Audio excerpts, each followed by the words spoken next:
ಅವ್ರ ಪ್ರಾಣ ಕಾಪಾಡಬೇಕು ಅಂತ ನಾವೆಲ್ಲ ಪ್ರಯತ್ನನೂ ಮಾಡಿದ್ದೀವಿ. ಆದರೆ ಇನ್ನು 24 ಅವರ್ಸು ನಾವು ಏನನ್ನೂ ಹೇಳೋದಕ್ಕಾಗೋದಿಲ್ಲ.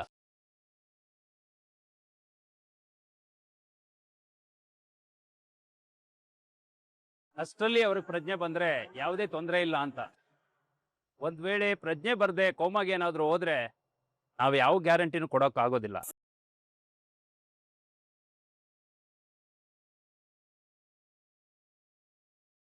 ಡಾಕ್ಟ್ರೆ, ಆ ಮಾತು ಹೇಳ್ಬೇಡಿ. ಯಾವ ಡಾಕ್ಟ್ರನ್ನ ಎಲ್ಲಿಂದ ಬೇಕಾದ್ರೂ ಕರೆಸಿ, ಎಷ್ಟು ದುಡ್ಡು ಖರ್ಚಾದ್ರೂ ಪರವಾಗಿಲ್ಲ, ನನ್ನ ಮೊಮ್ಮಗಳನ್ನ ಉಳಿಸ್ಕೊಡಿ. ದಯವಿಟ್ಟು ದಯವಿಟ್ಟು ಕಾಪಾಡಿ ಅವಳನ್ನ. ಡಾಕ್ಟರ್, ನಿಮ್ಮ ಹತ್ರ ಅಡ್ವಾನ್ಸ್ ಸ್ಪೆಷಾಲಿಟೀಸ್ ಇಲ್ಲ ಅಂದ್ರೂ ಪರವಾಗಿಲ್ಲ. Be honest with me. ನನ್ನ ಹತ್ರ ಹೇಳಿ. We are okay. ನಾವು ಜಾನ್ಸಿನ ಯಾವ್ದಾದ್ರು ಬೇರೆ ದೇಶಕ್ಕೆ ಕರ್ಕೊಂಡು ಹೋಗ್ತೀವಿ. ಅದೇನಾದ್ರೂ ಪರವಾಗಿಲ್ಲ. Please doctor. ನೋಡಿ, ಅವ್ರ ಪ್ರಾಣ ಕಾಪಾಡೋದಕ್ಕೆ ನಾವು ಏನೇನು ಬೇಕೋ ಅದೆಲ್ಲ ಮಾಡಿದ್ದೀವಿ. ನೀವು ವರಿ ಮಾಡಬೇಡಿ. ಅವ್ರಿಗೆ ಇನ್ನೂ 24 ಅವರ್ಸ್ ಟೈಮ್ ಇದೆ. ಅಲ್ಲಿವರೆಗೂ ಯಾರು ಏನೂ ಮಾಡೋದಕ್ಕಾಗೋದಿಲ್ಲ. ಏನಿದ್ರೂ ಅವರನ್ನು ದೇವರೇ ಕಾಪಾಡಬೇಕು. ಸದ್ಯಕ್ಕೆ ಅವರನ್ನು ICUಗೆ ಶಿಫ್ಟ್ ಮಾಡ್ತೀವಿ. ನೀವು ದೇವರಲ್ಲಿ ಪ್ರಾರ್ಥನೆ ಮಾಡ್ಕೊಳ್ಳಿ.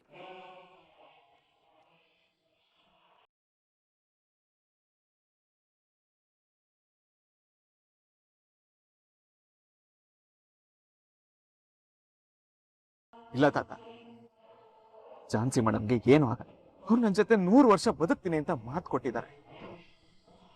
ಜೀವ ಉಳಿದ್ರೆ ಸಾಕಪ್ಪ. 100 ವರ್ಷ ಬದುಕೋದು ಆಮೇಲೆ. ಭಗವಂತ ಕಾಪಾಡೋ ತಂದೆ. ಅವ್ರು ನಮ್ಮನ್ನು ಬಿಟ್ಟೋಗಲ್ಲ ತಾತ, ಅವ್ರು ಬದುಕ್ತಾರೆ. ನೀವು ಧೈರ್ಯವಾಗಿ.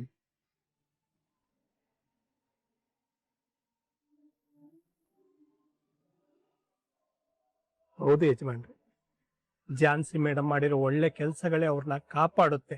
ಖಂಡಿತ ದೇವ್ರು ಇಷ್ಟು ಬೇಗ ಅವ್ರನ್ನ ಕರ್ಕೊಳ್ಳಲ್ಲ. ನಿಮ್ ಸಮಾಧಾನದ ಮಾತು ಯಾವುದು ನನಗೆ ಧೈರ್ಯ ಕೊಡಲ್ಲ. ಚಾನ್ಸಿಗೆ ಏನಾದ್ರೂ ಆದ್ರೆ ನನಗೆ ತಡ್ಕೊಳಕ್ಕಾಗಲ್ಲ. ಹತ್ರ ಏನಾದ್ರು ಆಗೋದಿದೆ, ನನ್ನನ್ನು ಮುಂಚೆ ಕರ್ಕೊಬಿಡು. ಅಪ್ಪ, ಚಾನ್ಸಿಗೆ ಪ್ರಜ್ಞೆ ಬಂದ್ಮೇಲೆ ಬೆಸ್ಟ್ ಹಾಸ್ಪಿಟಲ್ ಕರ್ಕೊಂಡು ಹೋಗಿ ಬೆಸ್ಟ್ ಟ್ರೀಟ್ಮೆಂಟ್ ಕೊಡ್ಸೋಣಪ್ಪ. ಪ್ಲೀಸ್, ನೀವು ಧೈರ್ಯವಾಗಿರಿ. ಹೆತ್ ಕರಳಮ್ಮ, ಆಮೇಲೆ ಸಾಕಿದ್ದೆ ನಾನು.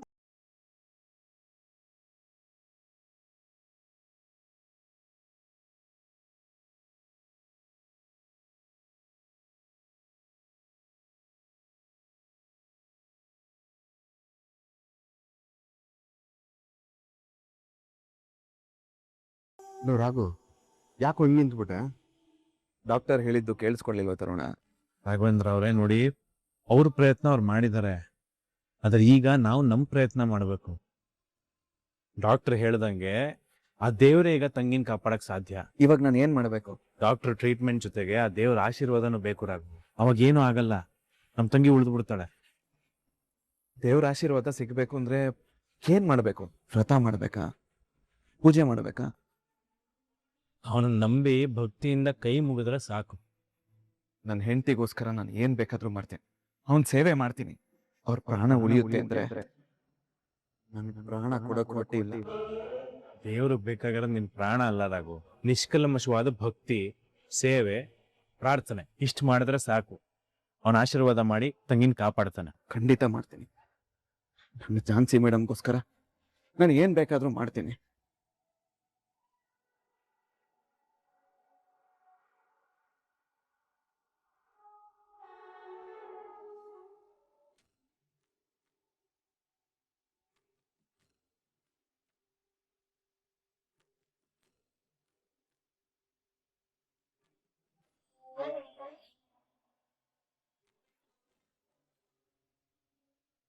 ನಿನ್ನ ಕೆಲಸ ನೀನ್ ನಿಷ್ಠೆಯಿಂದ ಮಾಡು, ಫಲನ ನನಗ್ ಬಿಡು ಅಂತ ಆ ಶ್ರೀಕೃಷ್ಣ ಭಗವದ್ಗೀತೆಯಲ್ಲಿ ಹೇಳಿದನ್ ರಾಘು. ನೀನೀಗ ಬೇರೆ ಯಾವ್ದ್ರ ಬಗ್ಗೆನೂ ಯೋಚನೆ ಮಾಡದೆ ವ್ರತ ಮಾಡು, ಖಂಡಿತ ಒಳ್ಳೇದಾಗತ್ತೆ. ಆದ್ರೂ ರಾಘು, ನೀನ್ ಮಾಡ್ತಿರೋದು ತುಂಬಾ ಕಠಿಣವಾದ ವ್ರತ. ಆ ದೇವರ ಮೇಲೆ ನಂಬಿಕೆ ಇಟ್ಟು ಶುರು ಮಾಡು. ನಿನಗೆ ವ್ರತ ಮಾಡೋದಕ್ಕೆ ಶಕ್ತಿನೂ ಕೊಡ್ತಾನೆ, ಝಾನ್ಸಿ ಆರೋಗ್ಯ ಕಾಪಾಡೋದಕ್ಕೆ ಒಂದು ದಾರಿನೂ ತೋರಿಸ್ತಾನೆ. ನೋಡ್ರಾಗು, ಕಾರಣಕರ್ತ ಎಲ್ಲ ಅವನೇ. ದೇವ್ರು ಅಂದ್ರೆ ನಮ್ದವ್ರನ್ನ ಕಾಯೋನು. ಅವನು ಪರೀಕ್ಷೆ ಮಾಡ್ತಾನೆ ಹೊರತು ಶಿಕ್ಷೆ ಕೊಡಲ್ಲ. ನಿಮ್ಮಿಬ್ರು ಸಂಬಂಧನ ಅವನೇ ಬೆಸ್ತಿರೋದು ಅಂದ್ಮೇಲೆ ನಿಮ್ಮಿಬ್ರನ್ನ ದೂರ ಮಾಡಕ್ ಸಾಧ್ಯನೇ ಇಲ್ಲ. ನಂಬಿ ಕೆಟ್ಟವ್ರಿಲ್ಲ ಅನ್ನೋ ಮಾತೇ ಇದೆ. ದೇವ್ರ ಮೇಲೆ ನಂಬಿಕೆ ಇಡೋರಾಗು, ಖಂಡಿತ ಅವನ್ ತಂಗಿನ ಕಾಪಾಡುತ್ತೆ. ರಾಮಾಚಾರಿ ಅವರೇ, ಇವಾಗ ಏನ್ ಮಾಡ್ಬೇಕು? ಮೊದಲು ಒದ್ದೆ ಬಟ್ಟೆಲ್ಲೇ ಮೆಟ್ಲು ಸೇವೆ ಮಾಡ್ಬೇಕು. ಅಂದ್ರೆ ಮಂಡಿಗಾಲಲ್ಲಿ ಮೆಟ್ಲು ಹತ್ತು ಹೋಗ್ಬೇಕು. ಅದು ಮುಗಿದ ಮೇಲೆ ಉರುಳು ಸೇವೆ ಮಾಡಿ ದೇವ್ರ ಪೂಜೆ ಮಾಡ್ಬೇಕು. ಸರಿ, ನಾನು ಶುರು ಮಾಡ್ತೀನಿ.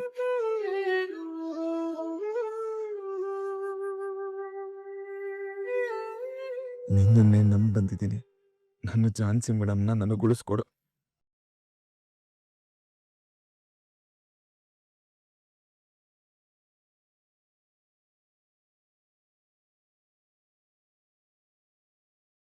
ಅನಿತಾ, ಹೆಣ್ಣು ಒಂದೇ ಜೀವ ಕೊಡ್ಬೇಕೇ ಹೊರತು ಇನ್ನೊಬ್ರು ಜೀವ ತೆಗಿಯುವಂತ ಕೆಲಸ ಮಾಡಬಾರ್ದು ಕಣೆ. ಇನ್ನೊಬ್ರು ನೋವು ನೋಡಿ ಮರುಗ್ಬೇಕೇ ಹೊರತು ಸಂಭ್ರಮ ಪಡಬಾರ್ದು ಕಣೆ.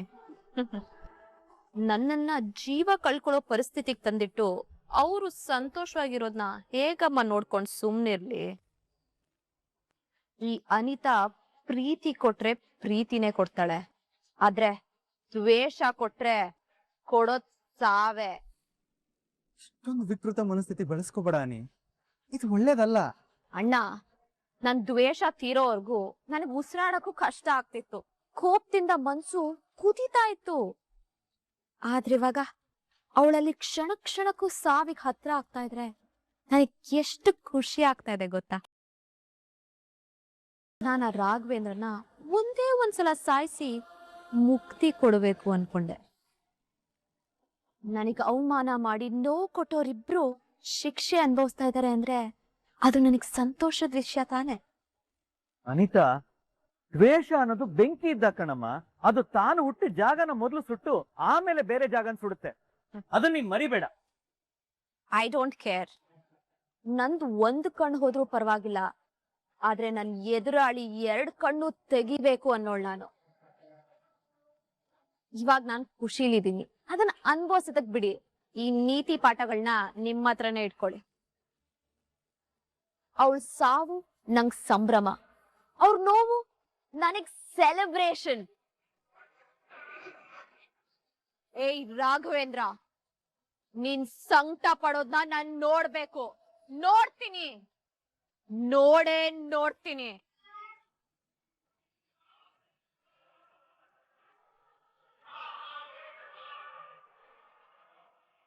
ಡಾಕ್ಟರ್, ನಮ್ ಝಾನ್ಸಿ ಹೇಗಿದ್ದಾಳೆ? ಅವಳ ಆರೋಗ್ಯದಲ್ಲಿ ಸ್ವಲ್ಪ ಚೇತರಿಕೆ ಕಾಣ್ತಾ ಇದೆಯಾ? ಇಲ್ಲ ಮೇಡಮ್, ಗಂಟೆಯಿಂದ ಗಂಟೆಗೆ ಅವ್ರ ಪಲ್ಸ್ ರೇಟ್ ಕಡಿಮೆ ಆಗ್ತಿದೆ, ರೀಡಿಂಗ್ ಕೆಳಗಿಳಿತಿದೆ, ಜೊತೆಗೆ BP ಕೂಡ ಲೋ ಆಗ್ತಿದೆ. ಟೋಟಲ್ ಆಗಿ ಹೇಳಬೇಕು ಅಂದ್ರೆ ಮೊದಲಿಗಿಂತ ಅವ್ರ ಕಂಡೀಷನ್ ವರ್ಸ್ಟ್ ಆಗಿದೆ. ಟೈಮ್ ಕಳೆದಂಗೆಲ್ಲ ಸಿಚುಯೇಷನ್ ನಮ್ ಕೈ ತಪ್ಪು ಹೋಗ್ತಿದೆ. ಈ ಪರಿಸ್ಥಿತಿಲಿ ದೇವ್ರ ಮೇಲೆ ನಂಬಿಕೆ ಇಡಿ ಅಂತ ಹೇಳ್ಬೋದಷ್ಟೇ. ಯಜಮಾನ್ರೆ, ಪರಿಸ್ಥಿತಿ ಏನಾದ್ರೂ ಆಗಿರ್ಲಿ, ನಂಬಿಕೆ ಕಳ್ಕೊಬೇಡಿ. ನಮ್ ಝಾನ್ಸಿ ಮೇಡಮ್ ಏನು ಆಗಲ್ಲ. ಇಡಿಯಟ್ ರಾಘು, ಬೇರೆ ಯಾವ್ದಾದ್ರು ದೊಡ್ಡ ಹಾಸ್ಪಿಟಲ್ ಕರ್ಕೊಂಡು ಹೋಗಿದ್ರೆ ನಮ್ ಝಾನ್ಸಿಗೆ ಈ ತರ ಪರಿಸ್ಥಿತಿ ಬರ್ತಾ ಇರಲಿಲ್ಲ. ಹೋಗಿ ಹೋಗಿ ಈ ಹಾಸ್ಪಿಟಲ್ ಕರ್ಕೊಂಡು ಬಂದಿದ್ದಾನೆ. ಮೇಡಮ್, ಯಾರೇ ಮನುಷ್ಯ ಆದ್ರೂ ಮೊದ್ಲು ಪ್ರಾಣ ಉಳಿಸೋದ್ ನೋಡ್ತಾರೆ ಹೊರತು ಆಸ್ಪತ್ರೆ ಯಾವ್ದು ಅಂತ ನೋಡಲ್ಲ. ಆ ಪರಿಸ್ಥಿತಿಲಿ ಝಾನ್ಸಿ ಮೇಡಮ್ ಪ್ರಾಣ ಕಾಪಾಡೋದಷ್ಟೇ ಮುಖ್ಯ ಆಗಿರುತ್ತೆ. ಅವನಿಗೆ ಅದೇ ಮುಖ್ಯ ಆಗಿದ್ರೆ ಅವನಿಲ್ಲಿ ಇರ್ತಾ ಇದ್ದ. ನಾವಿಲ್ಲಿ ನಮ್ ಝಾನ್ಸಿ ಪರಿಸ್ಥಿತಿ ನೋಡಿ ನೋವು ಸಂಕಟದಲ್ಲಿದ್ರೆ ಅವನಲ್ಲೆಲ್ಲೋ ಅಲಿಯಕ್ ಹೋಗಿದ್ದಾನೆ. ಮೇಡಮ್, ನೀವು ತಪ್ಪು ತಿಳ್ಕೊಂಡಿದ್ದೀರಾ. ರಾಘು ಸರ್ ಎಲ್ಲೂ ಅಲಿಯಕ್ ಹೋಗಿಲ್ಲ. ತಾವು ಬದುಕಿನ ನಡುವೆ ಹೋರಾಡ್ತಿರೋ ತನ್ನ ಹೆಂಡತಿ ಪ್ರಾಣನ ಕಾಪಾಡೋದಕ್ಕೆ ದೇವಸ್ಥಾನಕ್ಕೆ ಹೋಗಿ ಕಠಿಣ ವೃತ ಮಾಡ್ತಿದ್ದಾರೆ. ಹೌದೇನೋ? ಹೌದು ಯಜಮಾನ್ರೆ. ಆ ಡಾಕ್ಟರ್ ಬಂದು ಮೇಡಮ್ನ ದೇವ್ರೇ ಕಾಪಾಡ್ಬೇಕು ಅಂತ ಹೇಳಿದ್ದಕ್ಕೆ ರಾಘು ಸರ್ ದೇವಸ್ಥಾನಕ್ಕೆ ಹೋಗಿ ದೇವ್ರನ್ನೇ ಬೇಡ್ಕೊತಿದ್ದಾರೆ. ತನಗೆ ಏನಾದ್ರೂ ಪರವಾಗಿಲ್ಲ ಅಂತ ರಾಮಾಚಾರಿ ಅವ್ರ ಮಾರ್ಗದರ್ಶನದಲ್ಲಿ ತುಂಬಾ ಕಠಿಣವಾದ ವೃತ ಮಾಡ್ತಿದ್ದಾರೆ. ನೋಡ್ದಿಯ ತುಳಸಿ, ನಾವ್ ಇಲ್ಲಿ ಕೂತ್ಕೊಂಡು ಕಾಪಾಡಪ್ಪ ಅಂತ ಬೇಡ್ಕೋತಾ ಇದ್ದೀವಿ. ಆದ್ರೆ ರಾಘು ತನ್ನ ಹೆಂಡತಿಗೋಸ್ಕರ ಕಷ್ಟವಾದ ವ್ರತವನ್ನ ಮಾಡ್ತಾ ಇದ್ದಾನಂತ. ದೇವ್ರೆ, ನಮ್ ಪ್ರಾರ್ಥನೆನ ನಡೆಸ್ಕೊಡು. ನನ್ ಮೊಮ್ಮಗಳನ್ನು ಉಳಿಸ್ಕೊಡಪ್ಪ.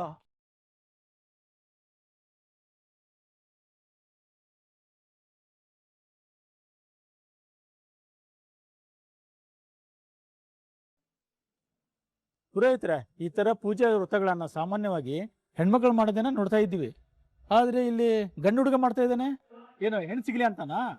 ಇಲ್ಲ, ತನ್ನ ಹೆಂಡತಿ ಉಳಿಲಿ ಅಂತ. ಪಾಪ ಅವ್ರ ಹೆಂಡತಿಗೆ ಆಕ್ಸಿಡೆಂಟ್ ಆಗಿ ಸಾವು ಬದುಕಿನ ಮಧ್ಯೆ ಹೋರಾಡ್ತಿದ್ದಾಳಂತೆ. ಅವಳ ಪ್ರಾಣನ ಹೇಗಾನ ಉಳಿಸ್ಕೊಡು ಅಂತ ದೇವ್ರನ್ನ ಬೇಡ್ಕೊಂಡು ಶ್ರದ್ಧೆ ಭಕ್ತಿಯಿಂದ ವ್ರತ ಮಾಡ್ತಿದ್ದಾನೆ.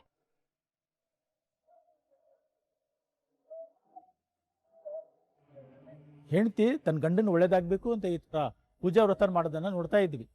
ಆದ್ರೆ ಗಂಡ ತನ್ನ ಹೆಂಡತಿ ಒಳ್ಳೇದಾಗ್ಬೇಕು ಅಂತ ಈ ತರ ವ್ರತ ಮಾಡೋದನ್ನ ಇದೇ ಮೊದಲು ನೋಡ್ತಾ ಇರೋದು.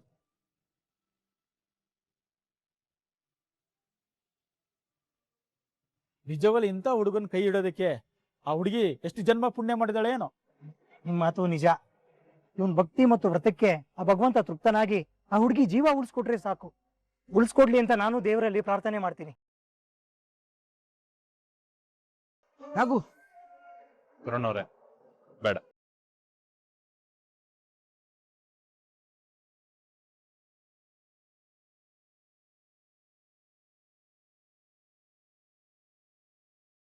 ಪಾಪ ತುಂಬಾ ಭಕ್ತಿಯಿಂದ ಸೇವೆ ಮಾಡಿ ಮುಗಿಸಿದಾರೆ ಅನ್ಸುತ್ತೆ. ನಿಧಾನವಾಗಿ ಕರ್ಕೊಂಡು ಹೋಗಿ. ಇನ್ನು ಉರುಳ್ ಸೇವೆ ಬಾಕಿ ಇದೆ, ಇವಾಗ ಅದನ್ನು ಮಾಡ್ತಾನೆ. ಒಂದು ಸೇವೆನ ಪೂರ್ತಿ ಮಾಡೋದೇ ಕಷ್ಟ. ಅಂತದ್ರಲ್ಲಿ ಈ ಹುಡುಗ ಎರಡೆರಡು ಸೇವೆನ ಮಾಡಿ ಮುಗಿಸ್ತಾ ಇದ್ದಾನೆ ಅಂದ್ರೆ ಇವನ್ ದೇವ್ರ ಮೇಲೆ ಇಟ್ಟಿರೋ ನಂಬಿಕೆನ, ಅವ್ರ ಹೆಂಡತಿ ಮೇಲೆ ಇಟ್ಟಿರೋ ಪ್ರೀತಿನ ನಿಜವಾಗ್ಲೂ ಮೆಚ್ಚಲೇಬೇಕು.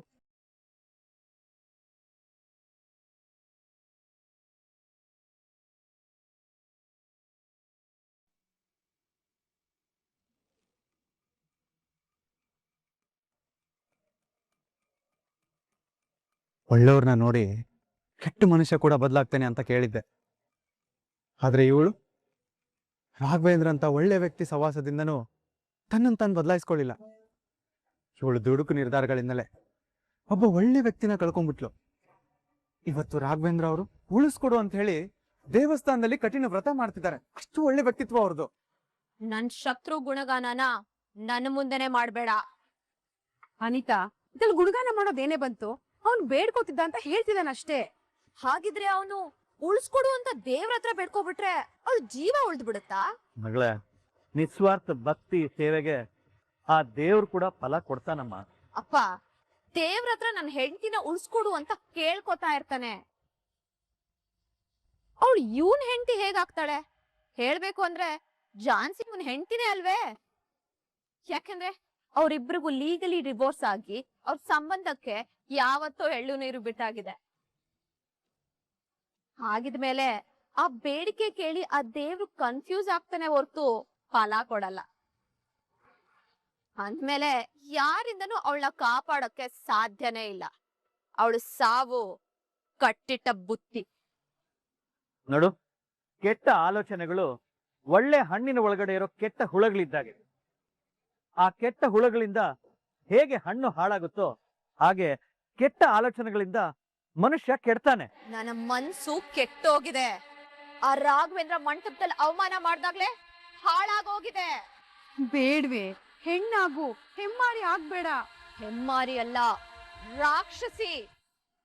ಅವನು ನೆಮ್ಮದಿ ಹಾಳಾಗೋದ್ನ, ಅವಳಿಗೆ ಸಾವ್ ಬರೋದ್ನ ಕಾಯ್ತಾ ಇರೋ ರಾಕ್ಷಸಿ.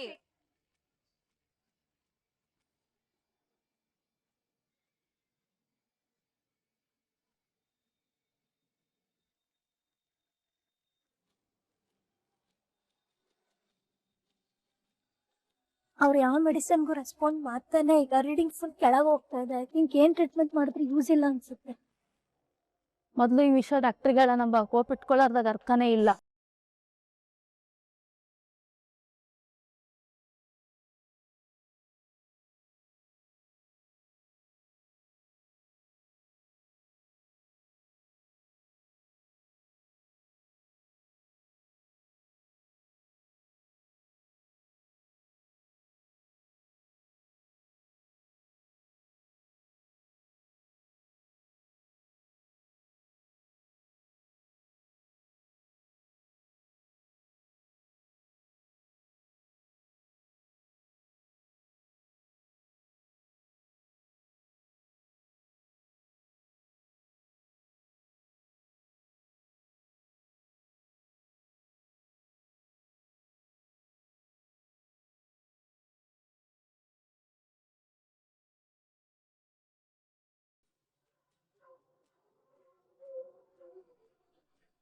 ಏನತ್ತೆ ಆಶ್ಚರ್ಯ?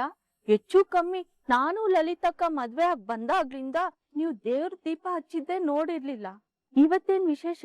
ಝಾನ್ಸಿಗೆ ಎದುರಾಗಿರೋ ಕಂಟಕ ದೂರ ಆಗಿ ಆದಷ್ಟು ಬೇಗ ಅವಳು ಹುಷಾರಾಗ್ಲಿ ಅಂತ ಹೇಳಿ ದೇವ್ರಲ್ಲಿ ಬೇಡ್ಕೊಂಡು ದೀಪ ಹಚ್ತಿದ್ದೀನಿ ಕಣೆ. ಯಾಕಜ್ಜಿ ಅವಳ ಬಗ್ಗೆ ಅಷ್ಟೊಂದ್ ತಲೆ ಕೆಡ್ಸ್ಕೊತಿದ್ದೀರಾ?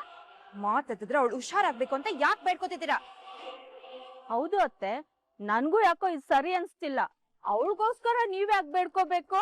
ಅವಳಿಗೂ ನಿಮ್ಗೂ ಏನ್ ಸಂಬಂಧ? ಇಷ್ಟಕ್ಕೂ ಅವಳು ಯಾರು ಈ ಮನೆಗೆ ಅಂತ ಇಷ್ಟೆಲ್ಲ ಮಾಡ್ತಿದ್ದೀರಾ? ಅವಳು ಈ ಕುಟುಂಬದಲ್ಲಿ ಒಬ್ಳು, ನಮ್ಮನೆ ಸೊಸೆ, ನನ್ನ ಮೊಮ್ಮಗನ ಹೆಂಡತಿ. ಅವಳಲ್ಲಿ ಸಾವು ಬದುಕಿನ ಮಧ್ಯೆ ಹೋರಾಡ್ತಾ ಇದ್ರೆ ಅವಳನ್ನ ಕಾಪಾಡು ಅಂತ ಹೇಳಿ ಒಳ್ಳೆ ಮನಸ್ಸಿಂದ ಬೇಡ್ಕೊಳ್ಳೋದು ನಮ್ ಕರ್ತವ್ಯ ಕಣಿದೆ. ಅಲ್ಲ ಅತ್ತೆ, ಎಲ್ಲ ಅವಳಿಂದಾನೇ ಸಾಕ್ ಬಾಯ್ ಮುಚ್ಚೆ. ನೋಡೆ, ಅವಳು ಈ ಮನೆ ಸೊಸೆ, ಅವಳನ್ನ ಉಳಿಸ್ಕೊಡು ಅಂತ ಕೇಳ್ಕೊಂಡು ನಮ್ಮನೆ ದೀಪ ಬೆಳಗೋದಕ್ಕೆ ಅವಳನ್ನ ಕಳಿಸ್ಕೊಡು ಅಂತ ಕೇಳ್ಕೊಳ್ಳೋದು ನಮ್ ಕರ್ತವ್ಯ ಕಣೆ. ಹೌದಮ್ಮ, ಯಾರು ಏನ್ ಹೇಳಿದ್ರು ಈ ವಿಷಯದಲ್ಲಿ ನಮ್ಮ ನಿರ್ಧಾರ ಬದಲಾಗಲ್ಲ. ಯಾವತ್ತಿದ್ರೂ ನಮ್ಮ ರಾಘು ಹೆಂಡತಿ ಈ ಮನೆ ಸೊಸೆ ಝಾನ್ಸಿನೇ. ಆದಷ್ಟು ಬೇಗ ಹುಷಾರಾಗಿ ನಮ್ಮ ಮನೆಗೆ ಬರೋ ಥರ ಮಾಡು ದೇವ್ರೆ. ದೇವ್ರೆ, ನಮ್ಮ ಅಣ್ಣನ್ಗೆ ಝಾನ್ಸಿ ಅಕ್ಕನೆ ಸರಿಯಾದ ಜೋಡಿ. ಅವ್ರಿಬ್ರು 100 ವರ್ಷ ಸುಖವಾಗಿ ಬಾಳೋ ಹಾಗೆ ಮಾಡಪ್ಪ. ನನಗ್ ಗೊತ್ತಿಲ್ದೇನೋ ಝಾನ್ಸಿ ಮನೆಯಿಂದ ಹೋದ್ರೆ ಸಾಕು ಅಂತ ಬೇಡ್ಕೊಳ್ತಾ ಇದ್ದೆ. ಆದ್ರೆ ಇವತ್ತು ಮನ್ಸ್ ಪೂರ್ತಿಯಾಗಿ ನಿನ್ನ ಹತ್ರ ಬೇಡ್ಕೊಳ್ತಾ ಇದ್ದೀನಿ, ಝಾನ್ಸಿ ಆದಷ್ಟು ಬೇಗ ಈ ಮನೆಗೆ ವಾಪಸ್ ಬರೋಂಗ್ ಮಾಡಪ್ಪ.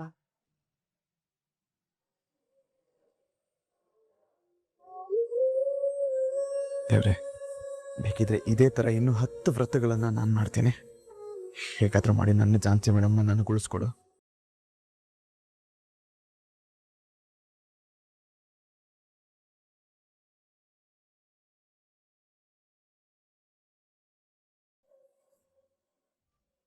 ಹಾಗೂ ಇನ್ಯಾವ ಭಯನೂ ಇಲ್ಲ.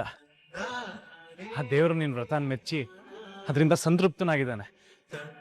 ಬಲಗಡೆಯಿಂದ ಹೂ ಬಿದ್ದಿದೆ ಅಂದ್ರೆ ಅವನ ಅನುಗ್ರಹ ಸಿಕ್ಕಿದೆ, ತಂಗಿನ ಕಾಪಾಡ್ತೀನಿ ಅಂತ ಭರವಸೆ ಕೊಡ್ತಾ ಇದ್ದಾನೆ ಅಂತ ಆಯ್ತು. ವೇದೋಕ್ತ ಮಹಾಮಂಗಳ ನೀರಾಂಜನಂ ದರ್ಶಯಾಮಿ. ಅರ್ತಿ ತಗೊಳಪ್ಪ, ಒಳ್ಳೇದ.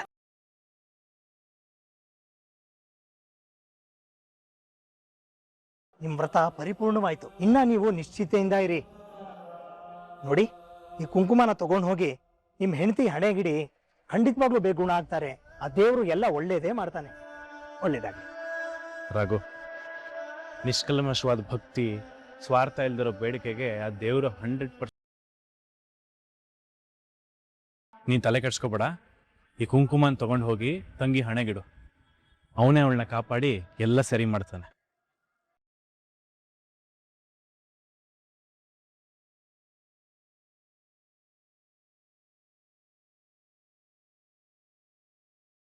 ಅಪ್ಪ, ನನ್ನ ಮೊಮ್ಮಗಳು ಹೇಗಿದ್ದಾಳೆ? I am really sorry sir. ನಾವು ಎಲ್ಲಾ ರೀತಿಯಲ್ಲೂ ಪ್ರಯತ್ನ ಮಾಡಿದ್ವಿ, ಆದ್ರೆ ಯಾವುದೂ ಪ್ರಯೋಜನ ಆಗ್ಲಿಲ್ಲ. ನಿಮ್ಮ ಮೊಮ್ಮಗಳು ಕೋಮಾಗ ಹೋಗ್ಬಿಟ್ರು. ನಮ್ಮ ಪ್ರಯತ್ನ, ನಿಮ್ಮ ಪ್ರಾರ್ಥನೆ ಯಾವುದು ಫಲ ಕೊಡ್ಲಿಲ್ಲ. ಡಾಕ್ಟ್ರೆ, ದಯವಿಟ್ಟು ಹಾಗೆ ಹೇಳ್ಬೇಡಿ ಪ್ಲೀಸ್.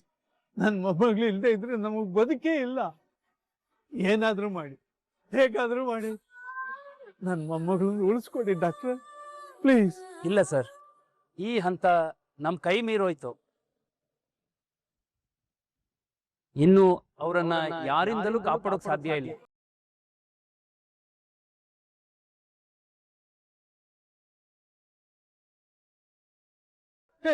ಯಜಮಾನ್ರೆ, ಸಮಾಧಾನ ಮಾಡ್ಕೊಳ್ಳಿ. ಸಮಾಧಾನ ಮಾಡ್ಕೊಳ್ಳಿ ಯಜಮಾನ್ರೆ. ಝಾನ್ಸಿ ಮೇಡಮ್ಗೆ ಏನೂ ಆಗಲ್ಲ, ಸಮಾಧಾನ ಮಾಡ್ಕೊಳ್ಳಿ. ಡಾಕ್ಟರ್, ಯಾವುದೇ ಕಾರಣಕ್ಕೂ ನಮ್ ಝಾನ್ಸಿನ ಕಾಪಾಡೋದಿಕ್ಕೆ ಆಗಲ್ವಾ? ಇಲ್ಲ ಮೇಡಮ್, ಇಂಥ ಟೈಮಲ್ಲಿ ಈ ಮಾತು ಹೇಳ್ಬಾರ್ದು. ಆದರೂ ಒಂದು ಮಾತು ಹೇಳ್ತೀನಿ. ನಿಮಗೆ ನಿಮ್ಮ ಮೊಮ್ಮಗಳಂತೂ ಸಿಗಲ್ಲ, ಆದರೆ ಅವಳು ನೆನಪಾದರೂ ಉಳಿಯೋ ಥರ ಮಾಡ್ಬೋದು. ಏನ್ ಹೇಳ್ತಿದ್ದೀರಾ ಡಾಕ್ಟರ್? ನೋಡಿ ಮೇಡಮ್, ಇವಾಗ ಝಾನ್ಸಿ ಅವರ ಬ್ರೈನ್ ಅಷ್ಟೇ ಡೆಡ್ ಆಗಿರೋದು, ಆದರೆ ಉಳಿದಿರೋ ಎಲ್ಲ ಅಂಗಾಂಗಗಳು ಚೆನ್ನಾಗಿದ್ದಾವೆ. ಸೊ ನೀವು ದೊಡ್ಡ ಮನಸ್ಸು ಮಾಡಿ ಅವರ ಅಂಗಾಂಗ ದಾನ ಮಾಡಿದ್ರೆ 4 ಜೀವಗಳು ಉಳಿಸ್ಬೋದು.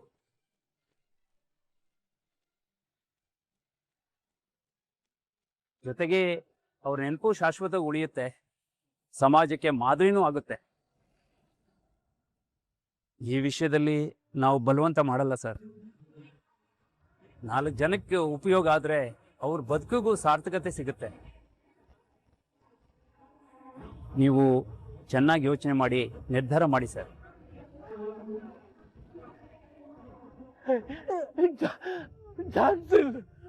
ನೋಡ್ಬೇಕು ಯಜಮಾನ್ರೆ.